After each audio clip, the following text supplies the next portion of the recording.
Arksurvivalascended is my current obsession, and I've fallen in love with the game just like I did with arksurvivalevolved. Surviving in harsh locations, being able to tame dinosaurs, and other fantastical creatures is totally the game for me. Logging in on the servers, just getting into shenanigans with a bunch of friends is always the highlight of the day. But there's one problem. Real life is extremely busy, and I find myself logging back in, and I've missed out on so much from what the tribe has done, and there's a massive time skip. And that FOMO is really agitating, because I like to experience every little thing. I don't really like to skip over certain points. But talking to some of y'all, I realize you have the same issue. You can't really log in as much, but you want to experience all that ARK has to offer, and not time skip from all the work your tribe has done. So, you end up playing single player locally to experience that, and I've made that decision as well, and I'm extremely happy with it. So, I'm going to take on all of the ARKs solo in this new series, and y'all will be able to watch me progress as I go on this journey.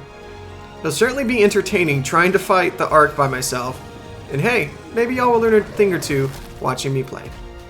But if you do enjoy the multiplayer experience in ARK, we currently have an Arksurvivalevolved server running, and all are welcome to join. See the Discord link on screen in the description, and come lay claim to your spot in Arksurvivalevolved. We have about 20 people currently playing, and who knows, you might make a couple friends there. So join that Discord link, come join the ARK. Now, whenever we start on an ARK, we really have to specify the settings that we are using, because not everyone plays exactly the same. Some people play extremely hardcore, and some people make it baby easy. I find it best to have a balance between both. So, without further ado, let's begin our ARK journey.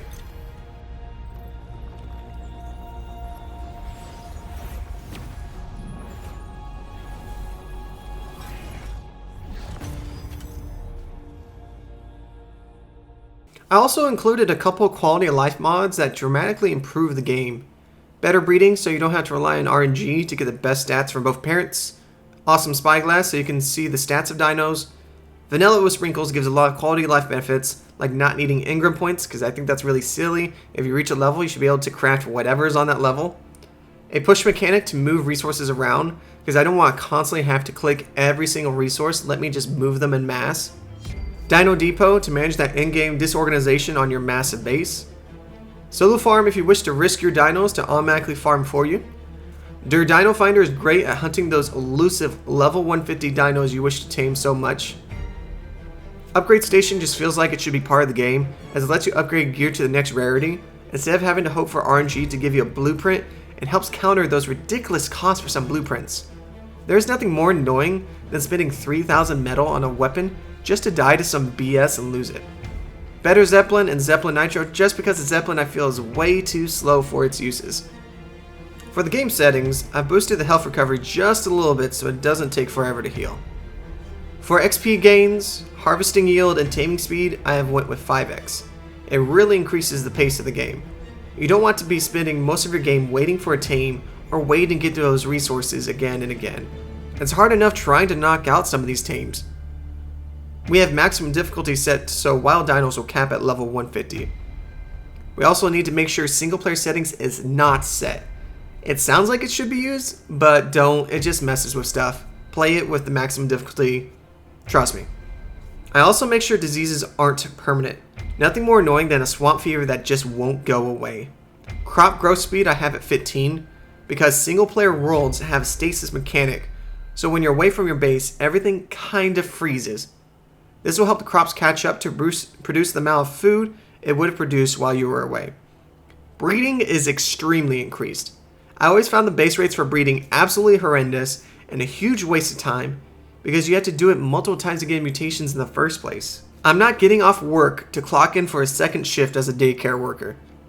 The lay eggs interval has been increased to counter the stasis, and all of the hatch and maturation speeds and imprint speeds have been balanced for a quicker breeding process. If this was evolved, I would boost the supply crate loot, but the base supply crates are actually really impressive on Ascended, so there's no reason to boost it at all. I also enable floating damage decks so I can get an idea of how strong my dinos are, and make sure to save those settings.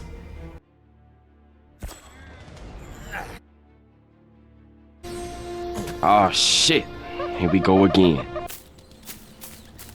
Alright, y'all know the deal. You start on the beach and you try to get materials as soon as possible to get that quick pickaxe, to get flint, and to start crafting all of the things.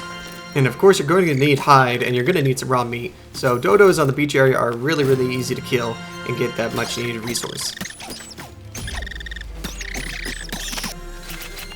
And once you harvest the basic resources you need to get a shack going so we can actually have a base of operations to operate out of.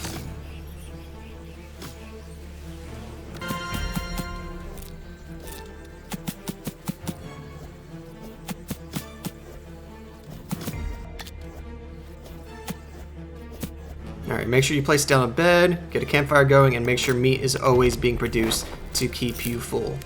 Also be on the lookout for a lot of the scary stuff that spawns around you, like a baryonyx on the riverside. Just be careful of your surroundings. Pretty soon you'll have a mortar and pestle going, preserving bin to hold foods, you'll get a smithy and a forge as well to process metals and make stuff out of those metals. And once you get the first metal pick, that really starts to transform your resource harvesting ability, and eventually you're going to have to go into the jungle.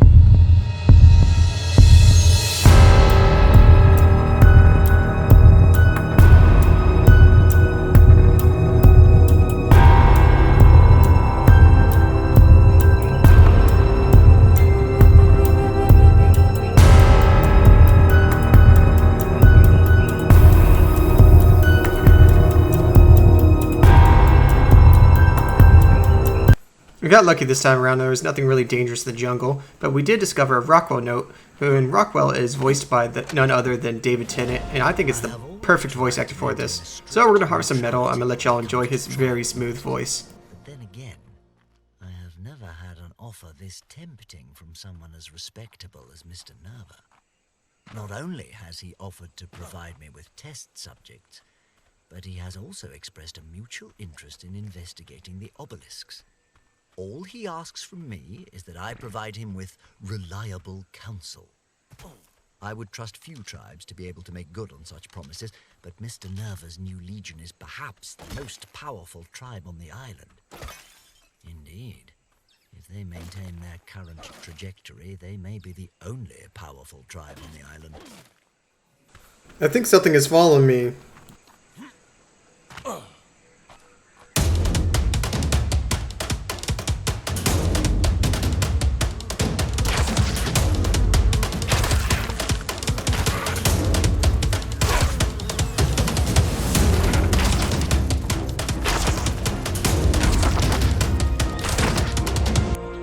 Okay, luckily it wasn't that serious, but you gotta be careful because raptors do spawn in the jungle and a whole pack of them will rip you apart. Now we're really getting some metal going so we can get some good stuff for our character. And now that we got some crystal, we're going to get some dino balls for our eventual tames. And also I want to get a awesome spyglass. It's really helpful at labeling the details of dinos as you're looking at them. Really good resource.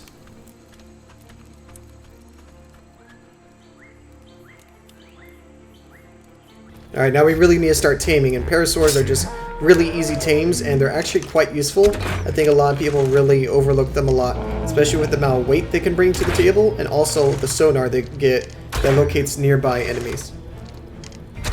And luckily, this one is extremely high level. You need to always go for the high level ones, and try to avoid taming low levels if you can. Now that we have enough metal, we get a full flak suit for the proper protection to start engaging higher level enemies. Nice, so we get a nice high level, also some good weight on our parasaur. I'm also going to show you all the sonar so we can locate enemies. It's very, very useful. I'm really glad they gave it this ability.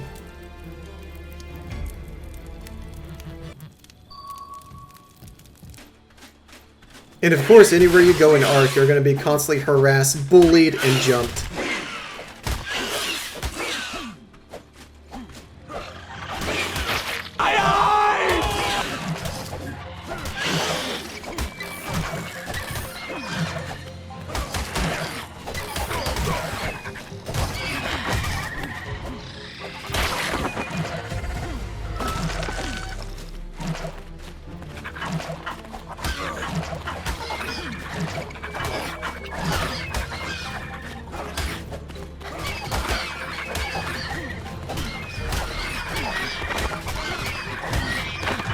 We also got a low-level berry, but he's going to be replaced soon, but they're really awesome.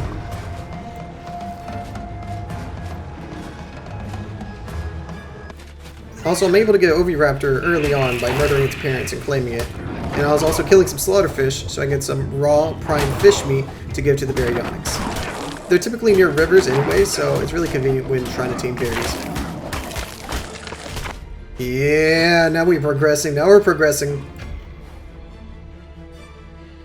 Now that I have a parasaur with really good weight, we can return to the jungle and this little hill and get a lot more metal start being produced in our little shack over there.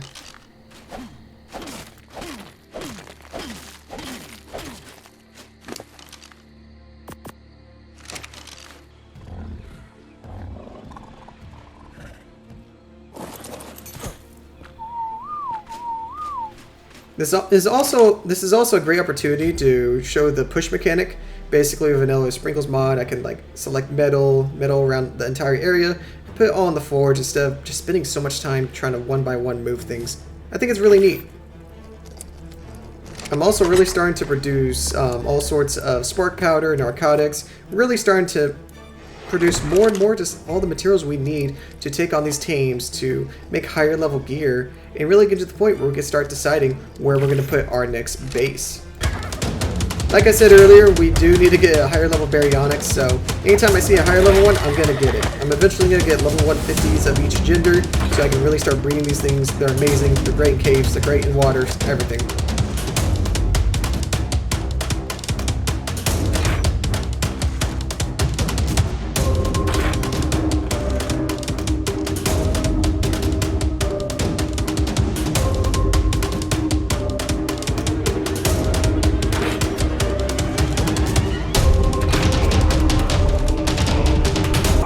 Again, we're near rivers, so kill the slaughterfish, get the raw prime fish meat, and it makes taming these baryonyxes really, really easy. Also, this one's looking really weird clipped into the ground. If you're trying to figure out what sort of tames you need, think about each resource you'll need to gather and match a tame from the map to it, for reference. So I need wood, nearby is beavers, so I'm gonna go tame that. If I was in the snow, there's mammoths that can also get a bunch of wood. If I need stone, I get doeheads if they're in the area, or go to the area to get doeheads. And for metal, I know I need to get inkies. So on and so forth for each resource that you need. Berries, everything you need. For example, right now, I know I need to get beavers nearby in order to start really collecting wood and being able to develop my base a lot more. So, we're gonna go get these beavers. Problem is, it's really, really close to the swamp. So we're most likely to engage a lot of the swamp nasty predators.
I also ended up finding a very high level parasaur that was the opposite of the other parasaur, so we can actually start mating them. I also found an extremely high level pteranodon, so we can actually really quickly get the supply drops. You can really use the pteranodon if it has enough weight to pick up the drops, to fly around, pick up all of them, and it's really good at scouting.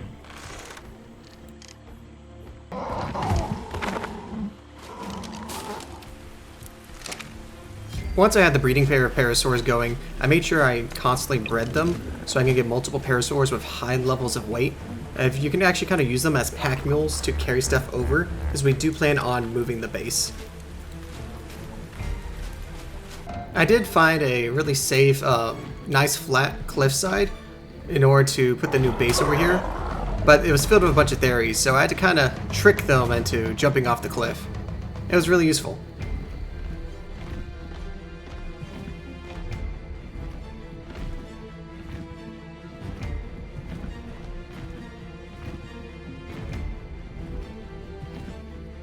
I also got extremely lucky with my first egg, and it was actually a twin pair. So we're really going to be able to move our base very, very quickly. I also ended up getting really lucky with this drop and having 400 armor set of flak gloves, which is almost more armor than my entire flak set combined. And plus we got a bunch of metal pieces for our base, so it was really, really convenient. I'm really happy that I was able to get that. It's off to a really, really great start.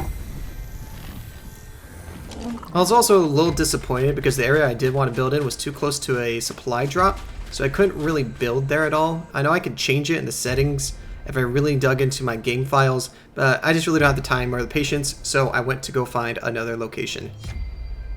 I ended up finding a really nice location in South Zone 2 next to a lot of resources, and I'm going to break it down of why I picked this location here in a second, but I am going to show the aftermath of the base build.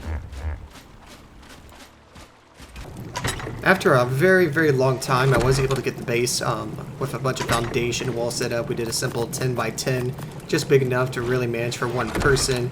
Also organizing the smithy, refinery, forge, all the materials I have, make sure everything looks nice and neat as much as possible, that the tames are safe, that we're able to get in and out through a small gate, and also a big gate if we do have bigger dinos.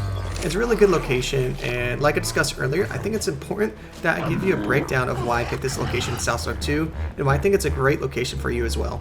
Well, I'm using wickedly.gg. This is typically what I go to whenever I need to get information in regards to the map. So this is the island map as lists of all the layers, all the different dinos that are going to be spawning here. And I want to give you reference of the location I picked, which is going to be right here. So if we click on our materials, let's just click all of them for reference. And then let's just pick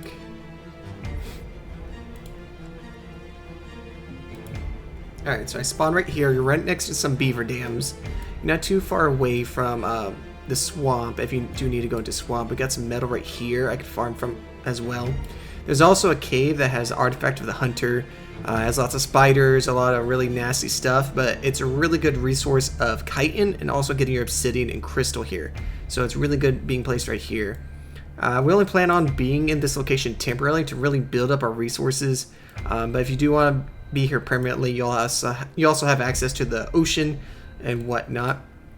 But we do plan on eventually going north, because as you see, going north you have access to a lot more resources. It does get harder, but there's more resources and there's a lot more different dinos. The beach is greatly limited on the amount of dinos, but we're probably gonna do like one run of getting the Artifact of the Hunter, see how we do with that, get a bunch of resources, and eventually pick a location moving north. I'm not quite sure yet where we're gonna move.